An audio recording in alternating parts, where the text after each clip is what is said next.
So welcome to TLC Tech Learn Coffee. My name is Lisa. I'm your host today, along with Nancy Minicozzi, and I'm a fifth grade teacher here in South Monterey County. And I'm Nancy Minicozzi. I'm an ed tech coach in Northwest LA County.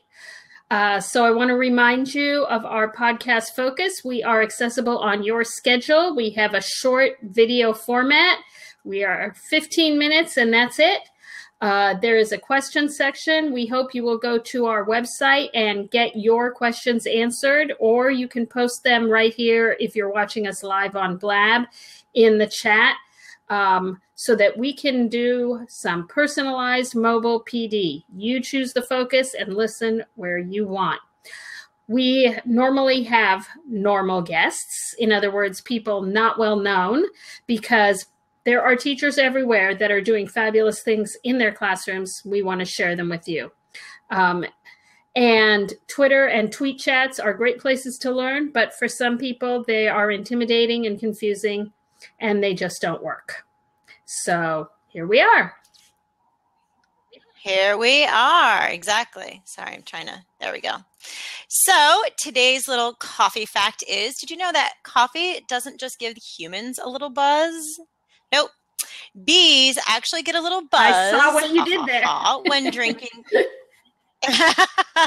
When drinking coffee. And what's even more interesting is that it supercharges their long-term memory. So I'm sure that's how they can buzz around and remember which flowers that they went to. So I thought that was a nice little interesting I wonder where fact. they go to get their coffee, though. That would be interesting. Starbucks, like everybody else. So today, because we are recording this on the 5th of July, since yesterday was the 4th, Happy Independence Day, America. We don't have any guests because all of our teacher friends and teacher acquaintances apparently are on vacation and nobody was free. So today, Lisa is going to be talking to us about something fabulous that she did in her classroom, because yes, she does fabulous things too. Every now and yes, yes, you do. So her students this year actually wrote, directed, and performed a movie. And she's going to talk about how that all happened. So take it away. Yeah. Thank you. So the program that I used is called A Tale Unfolds. It's actually out of the UK, and I'm having a little bit of trouble with my computer right now, and I will try and pop in. Oh, wait, maybe I'm not now. Yep, definitely having issues. Oh, no.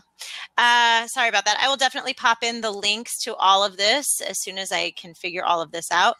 A Tale Unfolds is it's a literacy filmmaking resource, and as I stated, it's based in the UK, and the actual person, Dominic Trainer, I believe is his name, he created this resource because he wanted some quality things in his classroom. So he created this wonderful resource. Now he started this entire program.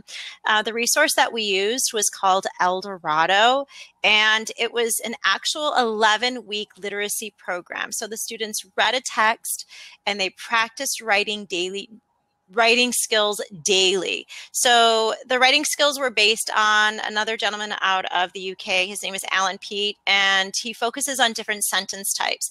So for example, instead of just saying, you would start off with the cat or the brown cat or the cat sat on a chair. And then you have the students then expand that sentence, and he gives them different names. So that would be, one of those would be a 2-adjective sentence. So for every noun, you had to put 2 adjectives before it. So they're practicing their adjectives, they're practicing the parts of speech, and they're practicing the different functions, having the commas and things like that, and where all of that goes. So is that kind of like what we did, I think it was in 3rd grade, where we wrote super sentences, where we started? Yeah. So it was like we started with the cat sat on the chair, and then we had the brown cat sat on the green chair yesterday. Right. The cat sat happily on the green chair, something like that. So is this kind of like that, or is this more focused? It's kind of like that, but a little bit more focused, where it starts off like that. But there are so many different types of sentence types that he throws in there. So there's what's called a DE sentence. So description detail. So Nancy is a great teacher, colon, because she does X, Y, and Z in her classroom. So it builds up with all these different sentence types, which is what we want our students to do, not just with Common Core, but we just want good writing with our students. And so one of the things that they do is show them all the different types of sentences that they can use in the classroom. It's really fun. I'm really having difficulties right now. Sorry. You're covering it up well. Well, I did pop the link in there already, which you might not have seen. Okay, thank you. From that one link is in the chat. Yes. And I highly recommend it. And they're coming out, I know he's coming out with a few different resources as well to help out with other grades. And one of the things that I asked, I was like, I teach 5th grade, and I did a little bit of research, and it seemed like a lot of the younger students in the UK were doing it, third grade, 4th grade. And, the resource that they have for the text is there's an easy, what he calls an easy and a hard.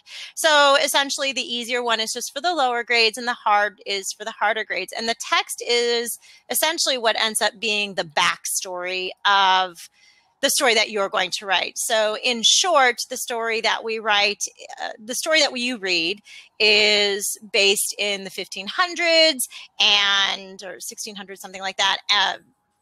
And it's two pirates, and they meet, and they know Christopher Columbus, and they have to go on this adventure. And so you're like the first one to get to El Dorado gets all of the gold in El Dorado. So it kind of goes through all of that, and there are different things that you can do throughout, with the reading, and then the writings that go along with it. It helps you to write your story. And so then the actual story that you end up writing and performing with your students is, you end up finding out that you have a detective agency, and one of your detectives ends up being the great ×8 grandchild of one of the pirates, and they're lured to Cartagena. So they get to, there's a little geography involved. They have to figure out where Cartagena is. It's in Colombia. They talk about the rainforest.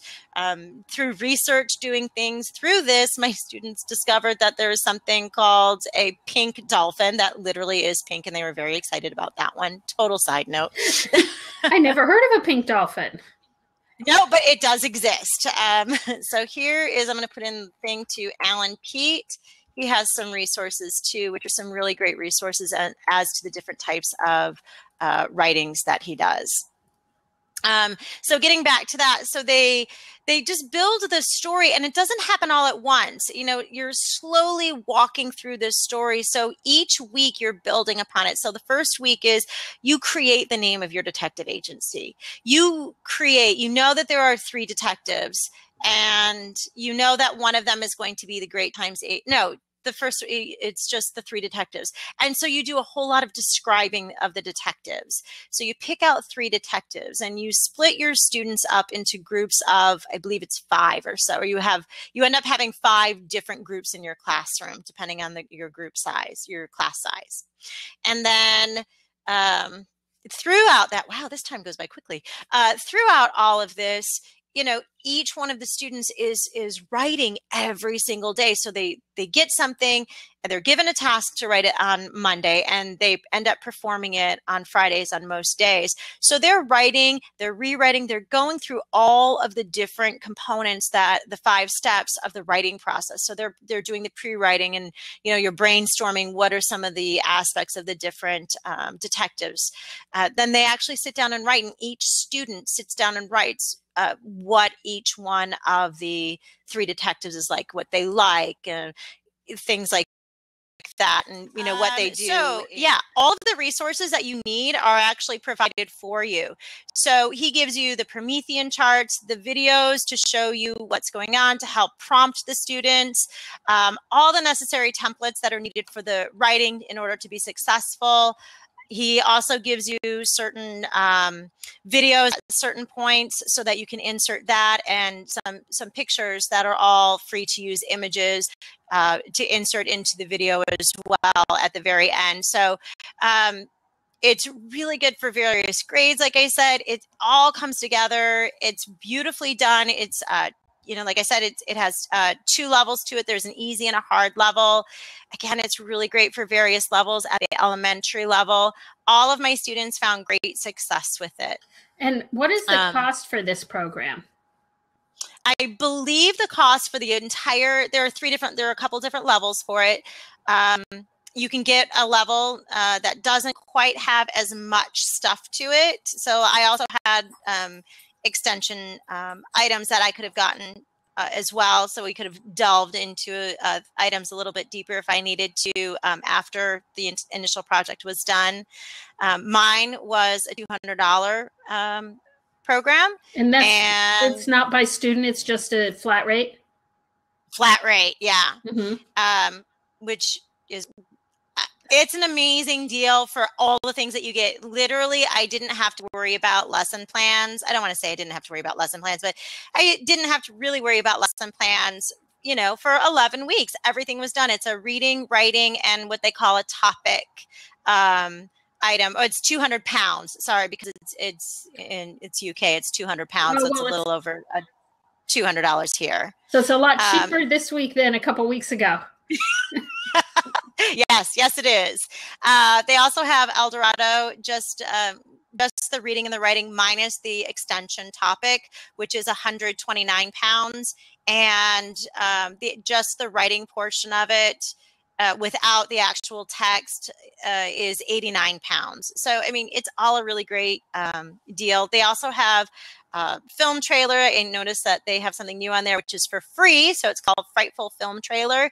And that's a free item. I haven't looked at it yet, but I know they're working also with, oh goodness, what is it? They're working with a company. I can't remember the name of it off the top of my head. It's a video making one. Okay. So it's a video making one. I can't remember the name of it, and I'll find that out. And I'll put that link in here too. WeVideo. Oh, it's WeVideo. They're working with WeVideo here. Oh, So they're okay. Here in the United States. They want to bring it here to the States. It is an amazing program. One of the things that I did find, some of the results were excellent with my students, is that during their CASP test, and I'm not really into like practicing for a test, but during their CASP test, they did, they were like, Miss N, I use, an if then sentence, if this happened, if that happened, if that happened, then this happened. So they were, all of these ideas, all of this writing then transferred over into their regular daily writing. It transferred into, the testing. It just transferred into everything. And I actually saw their confidence levels grow as well as a result of this. Oh, cool. Thank you. And, like I said, they practice all different sorts of writing throughout the entire thing. So, and at the end of the year, the poor little guys, they had another writing assignment to do for a benchmark, and they were really bummed. And I said, no, this is what it is. And they sat back and they looked at me and they said, oh, we just have to write? I was like, yeah, you have to, read this and respond to it. And they said, oh, that's easy. Okay, that's fine. We're going to be okay. And they just it didn't phase them to sit down and write, an immense amount of work. Another thing that I wanted to bring out, Nancy, if you can paste this into the links as well, is while it is a UK-based program, or it came out of the UK, mm-hmm. There are several ELA writing, speaking, listening, and reading standards that are covered. And part of what I was doing was I wanted to cover my own self to make sure that I was covering all of the standards. So I started writing, making sure that, what standards am I hitting and making sure that I'm aligning it. And what amazed me was that I was hitting within 1 week that this is a document, it's called a medium term document. And I kind of borrowed what the UK had done, and so that they could, see what standards they're hitting. And Dominic had asked, if I could share, if I could do it. And I was like, oh yeah, I'm already doing it. So I had shared it with him. Oops, we're done. So real quick, just to wrap it up, it is aligned to the Common Core standards. So I did work with the creator of this, Dominic, to make sure that, it was the way he needed it to be. And, it covered the Common Core standards as well. And I was covering, 18 to 20 some standards a week. Wow. Yeah. A week. Not wow. in one lesson, but it was an entire week that I would be covering that many standards, depending on the week and what we were doing and what we were asked to do. Well, that's great. I wish I had a classroom nearby that I could have them do this, because it sounds really great. And I also want to point out that we are going to include links to the actual movie that Lisa's students made. It's on YouTube. And our next video podcast will be coming up in a couple of weeks, and our guest will be Ben Cogswell. Yes. All right. So thank you very much. That has been TLC.Ninja. See you next time.